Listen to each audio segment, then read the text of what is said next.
everybody, so welcome back to my channel.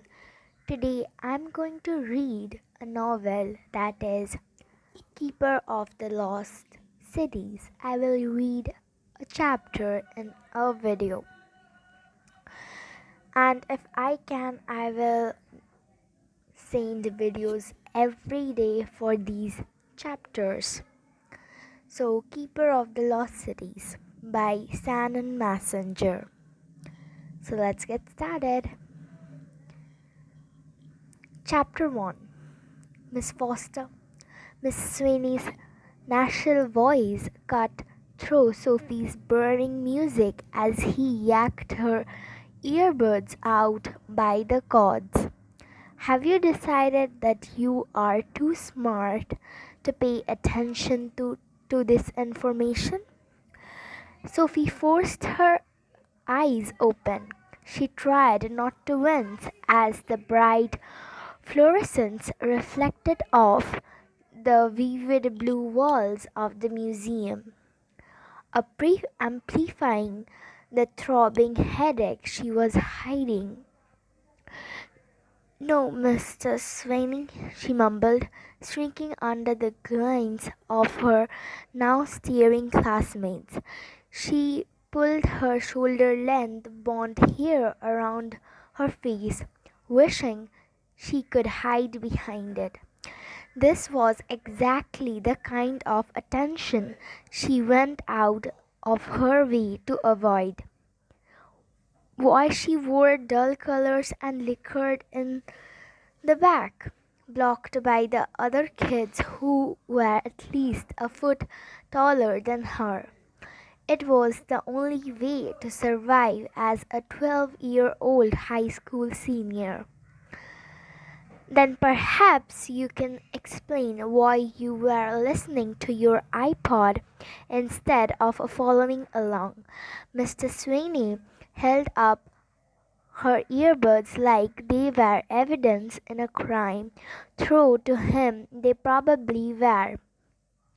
He had dragged Sophie's class to the Natural History Museum in Balboa Park, amusing his students would be excited about the all-day field trip. He didn't seem to realize that unless the giant dinosaur replicants came to life and started eating people, no one cared. Sophie tugged out a loose eyelash, a nervous habit, and stared at her feet. There was no way to make Mr. Sweeney's understand why she needed the music to cancel the noise. He didn't even hear the noise. Clatter from dozens of tourists approached off the fossil-lined walls and splashed around the canvas room. But their mental voices were the real problem. Scattered, disconnected pieces of thoughts broadcast straight into Sophie's brain, like being in a room with hundreds of TV blaring different shows at the same time. They sliced into their consciousness, leaving sharp pains in their wake. She was a freak. It had been her secret, her burden, since she fell and hit her head when she was 5 years old. She had tried blocking the noise, tried ignoring it, nothing helped, and she could never tell anyone. They wouldn't understand. "Since you have decided you are above this lecture, why don't you give it?" Mr. Sweeney asked. He pointed to the enormous orange dinosaur with a duck bill in the center of the room. "Explain to the class how the Lambeosaurus differs from the other dinosaurs we have studied." Sophie repressed a sign as her mind flashed to an image of the information card in front of the display. She had glanced at it when they entered the museum, and her photographic memory recorded every detail. As she recited the facts, Mr. Sweeney's face twisted into a squirrel, and she could hear her classmates' thoughts grow increasingly sure. They weren't exactly fans of their resident child prodigy. They called the curve buster. She finished her answer, and Mr. Sweeney grumbled something that sounded like "know it all" as he stacked off to the exhibit in the next room over. Sophie didn't follow. The thin walls splintering the two rooms didn't block the noise, but they muffled it. She grabbed what little relief she could. "Nice job, super freak," Granny Chang, a boy wearing a t-shirt that said "back off, I'm gonna fart," sling as he shoved past her to join their classmates. "Maybe they will write another article about you." Child prodigy teaches a class about the Dinosaurs. Garvin was still better. Will had offered her a full scholarship. His rejection letter had arrived a few weeks before. Not that Sophie was allowed to go. Her parents said it was too much attention, too much pressure, and she was too young. End of discussion. So she have be attended the much closer, much smaller San Diego City College next year, a fact some annoying reporter found newsworthy enough to post in the local paper the day before. Child prodigy chooses City College over Eve Legue. Complete with her senior photo, her parents peeked when they found it. Peeked wasn't even a strong enough word. More than half their rules were to help Sophie avoid unnecessary attention. Front page articles were pretty much their worst nightmare. They have even called the newspaper to complain.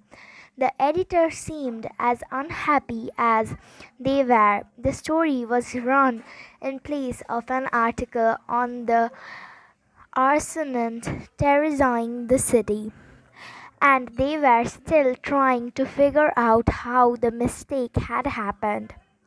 Brazier fires with white hot flames and smoke that smelled like burnt sugar took priority over everything, especially a story about an unimportant little girl most people went out of their way to ignore. Or they used to. Across the museum, Sophie caught sight of a tall, dark haired boy reading yesterday's newspaper with the embarrassing black and white photo of her on the front. Then he looked up and stared straight at her. She had never seen eyes that particular shade of blue before, tail like the smooth pieces of sea glass she had found on the beach, and they were so bright they glittered. Something flickered across the expression when he caught her gaze. Disappointment.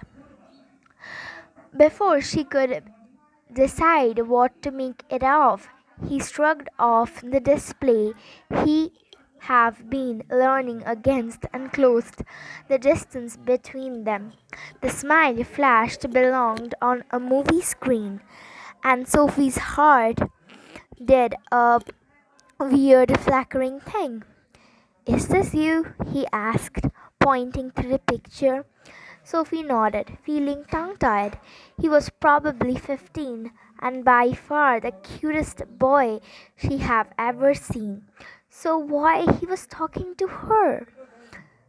I thought so. He squinted at the picture, then back at her. I didn't realize your eyes were brown. Yeah, she said, not sure what to say. Why? He shrugged. No reason. Something felt off about the conversation, but she couldn't figure out what it was, and she couldn't place his accent. Kind of a British, but different somehow, crisper, which bothered her, but she didn't know why. Are you in this class? She asked, wishing she could suck the words back as soon as they left her mouth. Of course, he wasn't in her class. She had never seen him before. She wasn't used to talking to boys, especially cute boys, and it made her brain a little mushy. His perfect smile returned as he told her no. Then she pointed to the hulking greenish figure they were standing in front of, an Albertosaurus in all its giant lizardesque glory. Tell me something, do you really think that's what they looked like? It's a little absurd, isn't it? Not really, Sophie said, trying to see what he saw. It looked like a small T Rex. Big mouth, sharp teeth, ridiculously short arms seemed fine to her. Why? Why did you think they looked like? He laughed. Never mind, I will let you back to your class. It is nice to meet you, Sophie. He turned to leave just as two classes of kindergartens blared into the fossil exhibit. The cushing wave of screaming voices were enough to knock Sophie back a step, but their mental voices were a whole other rhythm of pain. Kids' thoughts were sinking, high-pitched needles, and so many at once was like an angry porcupine attacking her brain. Sophie closed her eyes as her hands darted to her head, rubbing her temples to ease and stabbings in her scalp. Then she remembered she wasn't alone. She glanced around to see if anyone noticed her reaction and locked eyes with the boy. His hands were at his forehead, and his face wore the same panted expression she imagined she had only a few seconds before. Did you just hear that? He asked, his voice hesitated. She felt the blood drain from her face. He couldn't mean it had to be the screaming kids. They created plenty of racket on their own, squeaks and swells and giggles, plus 60 or so individual voices cluttering away. Voices. She gasped and looked another step back as her brain solved her earlier problem. She could hear the thoughts of everyone in the room, but she couldn't hear the boy's distinct, affected voice unless he was speaking. His mind was totally and completely silent. She didn't know what was that was possible. Who are you? She whispered. His eyes widened. You didn't you? He moved closer, leaning in to whisper. Are you a telepath? She flinched. The word made her skin itch, and her reaction gave her away. You are! I can't believe, he whispered. Sophie backed toward the exit. She wasn't about to reveal her secrets to a total stranger. It's okay, he said, holding out his hands as he moved closer, like she was some sort of a wild animal he was trying to calm. You don't have to be afraid. I'm one too. Sophie froze. My name is Fitz, he added, stepping closer still. Fitz? What kind of a name was a Fitz? She studied his face, searching for some sign that this was all part of a joke. I'm not joking, he said, like he knew exactly what she was thinking. Maybe she did. She whopped on her feet. She have spent the last 7 years wishing she could find someone else like her, someone who could do what she could. Now she did. She have found him. She felt like the world had tilted sideways. He grabbed her arms to steady her. It's okay, Sophie. I'm here to help you. We have been looking for you for 12 years. 12 years, and what did he mean by we? Better question. What did he want with her?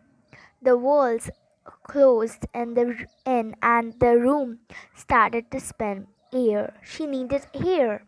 She jerked away and blotted through the door, slumbering as her shaky legs found their rhythm.